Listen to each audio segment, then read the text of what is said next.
Hello students, good afternoon. How are you? Let us start with Unit 2 again and GS Sharma chemistry channel पर आप सभी का स्वागत है। आज का टॉपिक हमारा रहेगा isotopes, isobars, isotones, iso electrons and electromagnetic wave theory और इलेक्ट्रोमैग्नेटिक स्पेक्ट्रम। ये टॉपिक कवर करेंगे बच्चों इस वीडियो के अंदर हम। तो चलिए स्टार्ट करते हैं। जिसने अभी तक चैनल सब्सक्राइब नहीं किया वो इसको सब्सक्राइब कर लें।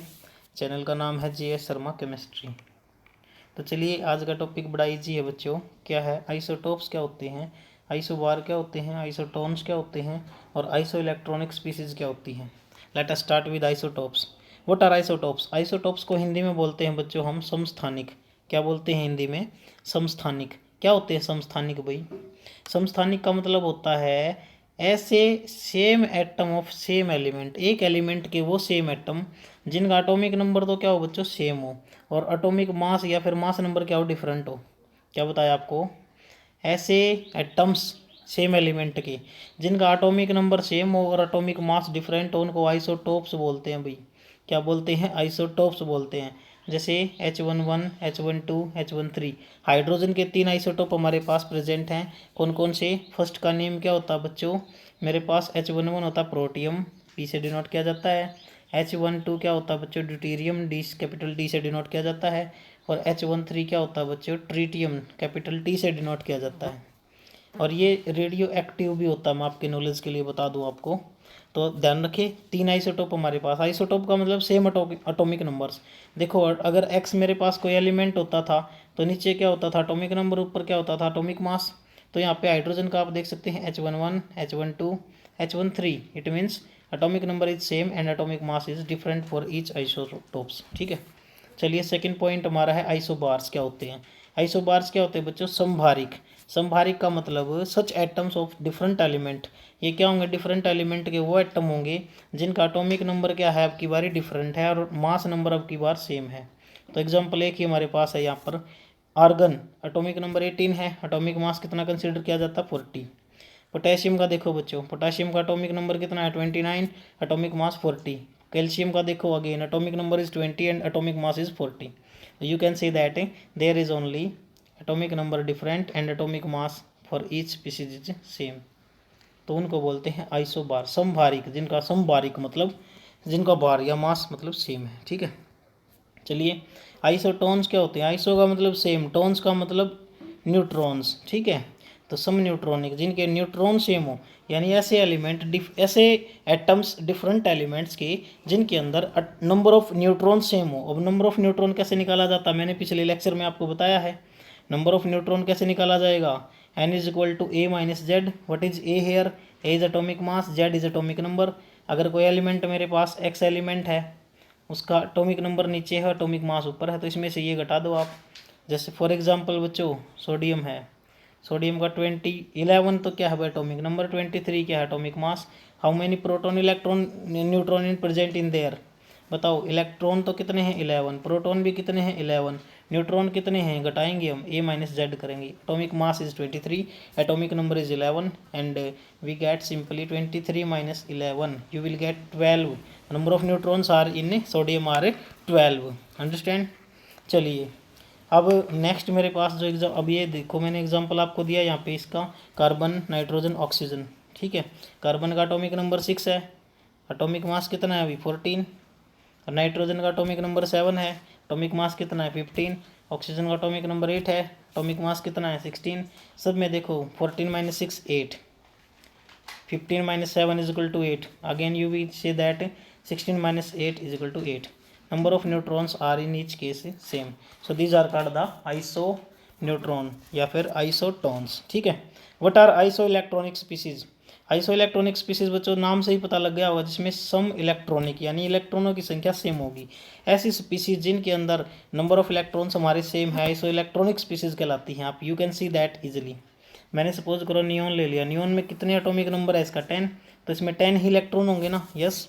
अब मैंने इसको आयनिक बना दिया। जैसे ऑक्सीजन मेरे पास है O2 माइनस, और ऑक्सीजन का कितना था? 8 और 2 माइनस मतलब इसमें 2 ऐड कर दूंगा मैं, तो 10 इलेक्ट्रॉन्स इसके अंदर हैं। फ्लोरीन का कितना था बच्चों? 9। फिर एक इसके ऊपर माइनस का है तो इसमें ऐड हो जाएगा जो माइनस। देखो किसी एटम के ऊपर अगर माइनस है तो उसमें उतना ही ऐड करते हैं हम इलेक्ट्रॉन निकालने के लिए। किसी पर प्लस है तो उसका मतलब उसने इलेक्ट्रॉनों को लॉस कर दिया है, उतने ही घटाने पड़ेंगे। किसी एटम पर अगर माइनस है तो इसका मतलब उसने इलेक्ट्रॉनों को गेन किया, उतने ही जोड़ने पड़ेंगे।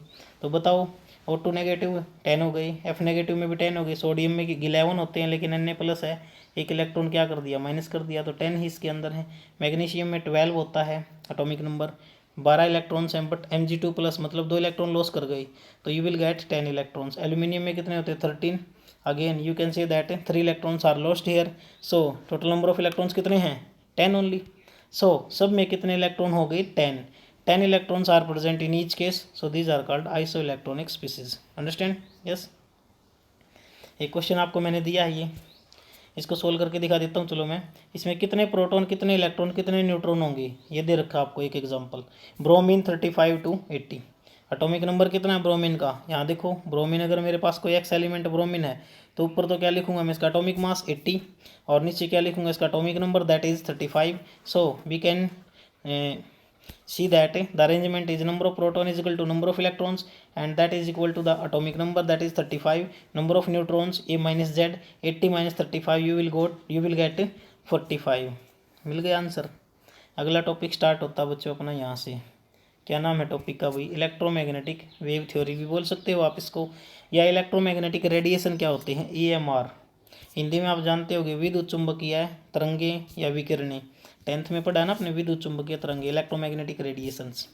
तो देखो एक बार समझो, अपने पास क्या है ग्राफ है, इस ग्राफ के अंदर क्या है ये वाई एक्सिस है बच्चों, ये जेड एक्सिस है और ये एक्स एक्सिस है भाई, 3 एक्सिस है।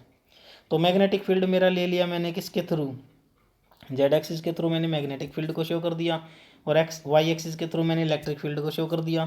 तो मेरा जो वेव है वो किस तरह से चलेगा, एक बार तो वेव ऐसे जाएगा भाई, ठीक है ध्यान से समझना।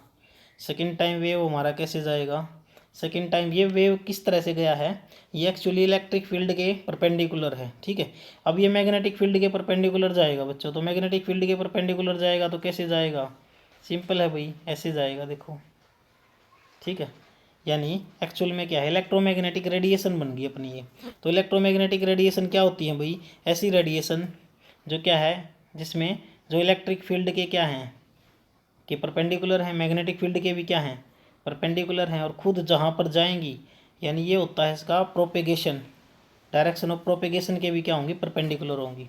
जैसे आपने 10th क्लास में पढ़ा ना फ्लेमिंग का left hand rule right hand rule, वहाँ पे हम अपने हाथ को इस तरह से स्ट्रेच कर लें कि अंगूठा है तर्जनी है और मध्यमा उंगली है, ये क्या है एक दूसरे से 90 डिग्री का कोण बनाए, तो वही चीज़ हमारी यहाँ पे एक्सप्लेन है ये। तो ये डेफिनेशन हमारी होगी। तो मैं बताता हूँ आपको इसका एक्सप्लेनेशन कि इलेक्ट्रोमैग्नेटिक वेव थ्योरी में हम क्या पढ़ेंगे, it was put forward by James Clerk Maxwell ने बताया था 1864 में इसके बारे में। इसके मेन फीचर में ही इसकी डेफिनेशन आ जाएगी। तो let us study it's main features, किसके मेन फीचर पढ़ेंगे हम, इलेक्ट्रोमैग्नेटिक वेव थ्योरी के मेन फीचर्स की स्टडी हम यहाँ पे अब करने वाले हैं। तो चलिए फर्स्ट पॉइंट क्या कहता है, the energy is emitted from the any source. ये कह रहा है कि किसी भी सोर्स से जो एनर्जी निकलेगी ना वो हीटेड रोड है, मान लो कोई गर्म रोड है मेरे पास, ये रोड है और इसको मैंने हीट कर रखा है, तो इसमें क्या होगा हीट एनर्जी क्या होगी एमिट होगी, रेडिएट होगी, है ना। तो बताओ क्या बोलूँगा मैं कि जो एनर्जी हमारी यहाँ पर रेडिएट होगी एमिट होगी किसी भी सोर्स से continuously in the form of radiation, तो हमेशा ये रेडिएशन की फॉर्म में होगी। जैसे आपने पढ़ा ना कंडक्शन कन्वेंशन और रेडिएशन, तो इट्स कॉल्ड रेडिएट एनर्जी, क्योंकि ये एनर्जी रेडिएशन के आधार पर आई है तो इसको रेडिएट एनर्जी बोलने में कोई भी बुराई नहीं है। सेकेंड पॉइंट देख लीजिएगा, the radiation consist of electric field. इन रेडिएशनों में क्या बताया मैंने आपको, एक इलेक्ट्रिक फील्ड होता है एक मैग्नेटिक फील्ड होता है ना। ये मैग्नेटिक फील्ड था अपना, ये इलेक्ट्रिक फील्ड था, ठीक है। Oscillating perpendicular to each other, जो एक दूसरे के बिल्कुल परपेंडिकुलर ऑसिलेट करते हैं, both perpendicular to direction of propagation. और एक डायरेक्ट दोनों के दोनों इलेक्ट्रिक फील्ड और मैग्नेटिक फील्ड वेव जिस डायरेक्शन में जाएगी उसके भी क्या हैं परपेंडिकुलर हैं दोनों वही, ठीक है। आपस में भी परपेंडिकुलर है इलेक्ट्रिक फील्ड किसके, मैग्नेटिक फील्ड के, है ना। बट दोनों को कंपेयर करूँ मैं किससे, जहाँ पर वेव हमारी प्रोपेगेट करती है तो उसके भी क्या हैं ये परपेंडिकुलरली लाई करते हैं। अगला पॉइंट नंबर 3 देखो भाई, the radiations possess wave character. जो रेडिएशन हमारी चलती है वो वेव की तरह ही जाती है और उतनी स्पीड से जाती है जितनी सन ऑफ लाइट होती है। क्या होती है, लाइट ऑफ स्पीड होती है। यानी स्पीड ऑफ लाइट होती है हमारे पास, प्रकाश की चाल कितनी होती है बच्चों, प्रकाश की चाल 3 × 10⁸ मीटर पर सेकेंड। ठीक है, इतनी ही स्पीड से वेव चलती है हमारी। ठीक है, तो उसके बाद because of the above characteristic radiations are called electromagnetic radiations, electromagnetic wave भी बोल सकते हो आप। और दीज वेव, क्या लाइट को चलने के लिए किसी मीडियम की आवश्यकता होती है बताओ? Does sunlight require any metal medium? Sound को तो ज़रूरत होती है एयर मीडियम की, but sunlight do not require any metal medium. इसी तरह से हमारा जो इलेक्ट्रोमैग्नेटिक रेडिएशंस हैं do not require any material medium propagation for example rays coming from the sun reaches through the space which is non material medium. Understand? Easy था बड़ा। अब discuss करेंगे some important characteristic of wave. Wave जो होती है हमारे पास उसकी क्या क्या करेक्टरिस्टिक्स हैं जो हमने इसमें एक्सप्लेन करनी है। तो फर्स्ट मेरे पास सबसे पहले आता है, अगर कोई वेव जाती है तो बच्चों देखो कैसे जाती है, मैं आपको बताता हूँ। इसके अंदर कोई भी वेव अगर जाएगी तो क्रस्ट और ट्रफ की फॉर्म में जाएगी भाई, ऐसे। ठीक है, ये ऊपर वाला पार्ट है ना बच्चों, इसको क्या बोलते हैं, मैक्सिमम हाइट होती है जो, ये होता है मेरा क्रस्ट। और जो मैक्सिमम डेप्थ होती है बच्चों, ये नीचे गहराई, ये मेरा क्या होता है, ट्रफ।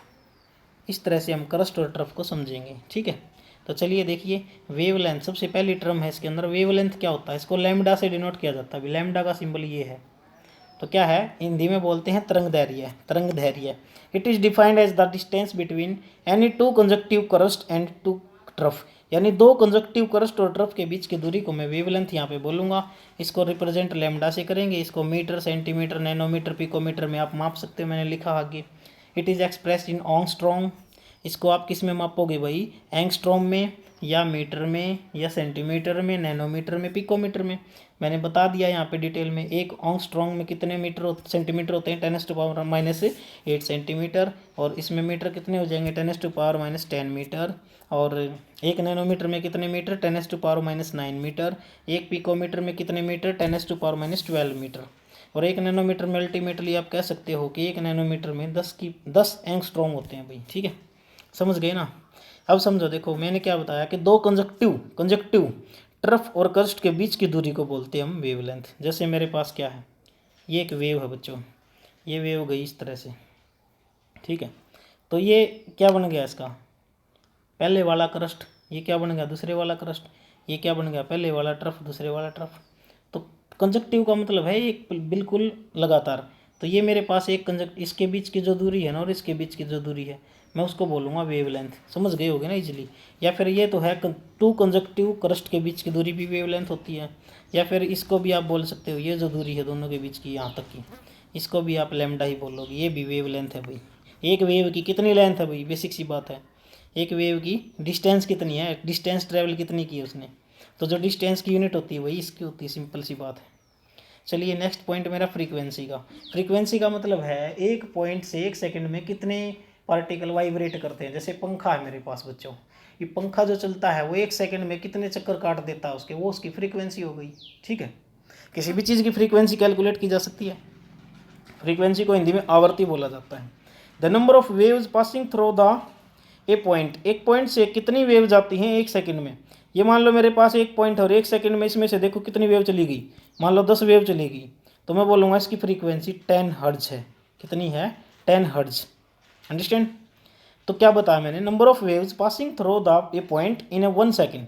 साइकिल पर सेकंड बोलते हो ना आप, छोटी क्लासों में पढ़ते हो, साइकिल पर सेकंड। एक सेकंड में कितने चक्कर काट गया वो कोई भी ऑब्जेक्ट। ठीक है, कितने वाइब्रेट कर दिया उसने, बताओ। It is represent by new, इसको ये इस सिंबल से डिनोट किया जाता है बच्चों, ये सिंबल याद रखियो आप इसका, न्यू होती है frequency. It is expressed in hertz, इसको हर्ट्ज में एक्सप्रेस किया जाता है, HZ हर्ट्ज। और सिंपली आप पर सेकंड भी बोल सकते हो, क्योंकि T इज इक्वल टू 1/न्यू। फ्रीक्वेंसी टाइम पीरियड की उल्टी होती है, तो 1/सेकंड यानी पर सेकंड भी इसकी यूनिट आ जाती है। अंडरस्टैंड? चलिए कुछ बेसिक टर्म हैं ये आपको इनका पता होना चाहिए भाई। 1 mega hertz 10⁻6 hertz, 1 kilo hertz 10⁻3 hertz, 1 milli hertz क्या होता है 10⁻³ हर्ट्ज, और 1 माइक्रो हर्ट्ज क्या होता है 10⁻6 हर्ट्ज के इक्वल होता है भाई। वेलोसिटी ऑफ वेव में आ गई भाई। अब हम वेलोसिटी ऑफ वेव को c से डिनोट किया जाता है बच्चों। It is defined as the linear distance travelled by the wave in 1 second.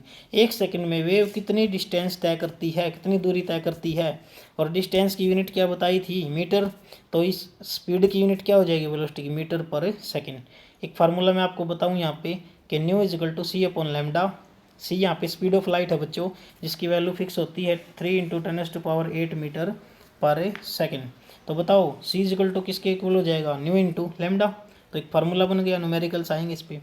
Wave number क्या होता है बच्चों, वेव नंबर को जो फ्रीक्वेंसी का फार्मूला था ना भाई, उसके ऊपर बार लगा दिया हमने, बार।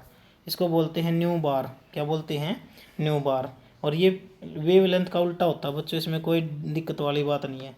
It is reciprocal of wave length. Wave length का उल्टा होता है, उसी को वेव नंबर बोलते हैं हम। तो बताओ इसकी यूनिट क्या हो जाएगी, पर मीटर या पर सेंटीमीटर, इसी तरह से। अब एक लास्ट टर्म हमारी बची है यहाँ पर, एम्पलीट्यूड क्या होता है, एम्पलीट्यूड। तो मैं देखो डायग्राम यहाँ पे, चलो यहीं पे ड्रा कर देता हूँ मैं डायग्राम। वो ये मेरे पास कोई वेव थी, है ना। तो इसकी मैक्सिमम हाइट और मैक्सिमम डेप्थ, इसी को बोला जाता है amplitude.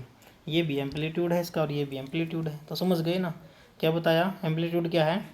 It is the height of the crust, maximum height कितनी है क्रस्ट की, या फिर डेप्थ ऑफ द ट्रफ। ठीक है, देखो हाइट तो किसकी होगी, क्रस्ट की, और डेप्थ किसकी होगी, ट्रफ की। इसको रिप्रेजेंट किया जाता है ए से, और इसका जो इसकी यूनिट क्या होगी भाई, इसकी भी मीटर ही यूनिट होगी बच्चों। ठीक है, चलिए कुछ न्यूमेरिकल्स मैंने लिए हैं इसके ऊपर आपके लिए, कि calculate the frequency of yellow radiation having the wavelength 5800 angstrom. तो फ्रीक्वेंसी का फार्मूला लगा दो भाई, क्या था, nu is equal to c upon lambda. C की वैल्यू कितनी है 3 × 10⁸ मीटर पर सेकेंड, और डिवाइडेड बाई कितना था 5800 एंगस्ट्रॉम। यानी एंगस्ट्रॉम को बदलेंगे हम किस में बदलोगे बच्चों, इसको मीटर में बदल लो भाई। तो कितना हो जाएगा हमारे पास 5800 गुणा में 10⁻−10। इसको काटोगे तो ये हमारे पास आंसर आएगा पर सेकंड में या हर्ज में। ठीक है, 5.172 × 10⁻14 पर सेकंड और हर्ज। चलिए न्यूमेरिकल नंबर 2 आप खुद प्रैक्टिस करें। ये calculate the frequency of infrared radiation having wavelength this. Wavelength दी गई है बच्चों 3 × 10⁻6 नैनोमीटर। नैनोमीटर को मैं बता दूँ, अगर मीटर में बदलोगे तो क्या करोगे 10⁻⁹ मीटर। ठीक है, ये आप ध्यान रखना इस चीज़ को। अब ये जो थ्योरी हमने पढ़ी है, इसकी बहुत सारी कमियां सामने आई हमारे, तो वो पढ़ लेते हैं हम, क्या क्या लिमिटेशन है भाई इस थ्योरी की। फर्स्ट है, electromagnetic wave theory was successful in explaining the property of light. इसने लाइट की बहुत सी प्रॉपर्टीज़ को एक्सप्लेन कर दिया, लाइक इंटरफेरेंस, डिफ्रैक्शन। इंटरफेरेंस क्या होता है बच्चों, जैसे कोई सोर्स है मेरे पास, उस सोर्स से क्या है कुछ रेडिएशन निकलती हैं कुछ, तो उनका रेडिएशन उनका कुछ समय के बाद अगर वो दोनों एक दूसरे के ऊपर सुपर इम्पोज कर जाती हैं, तो ये प्रॉपर्टी होती है अपनी सुपर इम्पोजिशन या super imposable of the radiations. ये इसने एक्सप्लेन कर दिया था। डिफ्रैक्शन क्या होता है, अगर प्रकाश हमारा वैसे तो स्ट्रेट लाइन में चलता है, लेकिन जब भी कोई रुकावट आ जाए प्रकाश के सामने, तो उसकी एक शेडो बन जाती है। जैसे मैं क्या बताऊँ आपको, एक एग्जांपल बताऊँ इसमें, ये क्या है बच्चों, ये अपने पास ब्लेड है मान लो एक।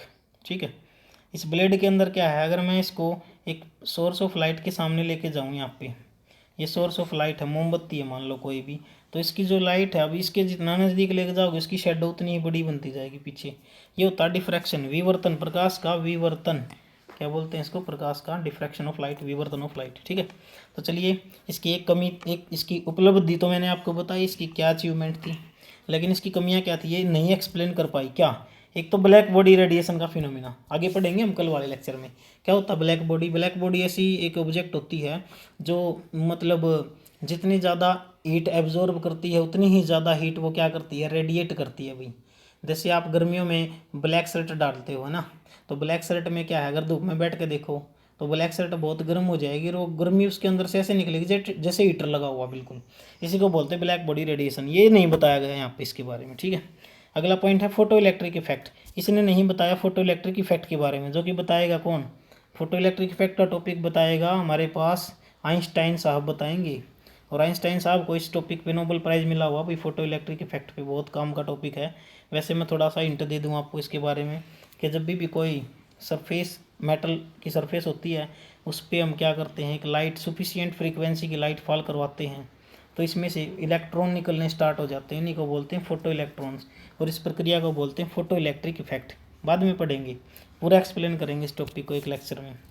तो ये बताया है बाद में, अभी इसका कोई भी पता नहीं है इस टॉपिक का। Variation of heat capacity of solid as function of temperature, ना इसके बारे में बताया, ना लाइन स्पेक्ट्रा बताया हाइड्रोजन का यहाँ पर किसी ने, ठीक है। तो अब मैं बता दूँ एक छोटा सा टॉपिक, ये बीच में छूट गया था हमारा। इलेक्ट्रोमैग्नेटिक स्पेक्ट्रम क्या होता है बच्चों? जब बहुत सारी रेडिएशंस को रखा जाता है, वेव्स को रखा जाता है, उनकी बढ़ती तो फ्रीक्वेंसी के उनकी बढ़ती तो वेवलेंथ के आधार पर, घटती फ्रीक्वेंसी, यानी ऐसा स्पेक्ट्रम जिसमें वेरियस टाइप की रेडिएशंस रखी जाती हैं, वेव रखी जाती हैं। कैसे रखी जाती हैं? बढ़ती फ्रीक्वेंसी के आधार पर, घटती तो फ्रीक्वेंसी के आधार पर और बढ़ती वेवलेंथ के आधार पर। तो ये आप याद कर लें, कुछ मैंने बताई हैं इसके अंदर। कॉस्मिक रेज सबसे कम वेवलेंथ की होती है बच्चों, कॉस्मिक रेज क्या होती है? सबसे कम वेवलेंथ की, और रेडियो वेव सबसे ज़्यादा वेवलेंथ की होती है। अंडरस्टैंड? ये कंसेप्ट आपको क्या है, क्लियर होना ज़रूरी है। ये मैंने वेवलेंथ लिखी है सबकी भाई, आप इनको रीड कर लेंगे, वेवलेंथ भी काम आएंगे हमारे। तो आज का लेक्चर इतना ही था, तब तक के लिए कल हम करेंगे next lecture. Thank you, have a nice day, bye bye.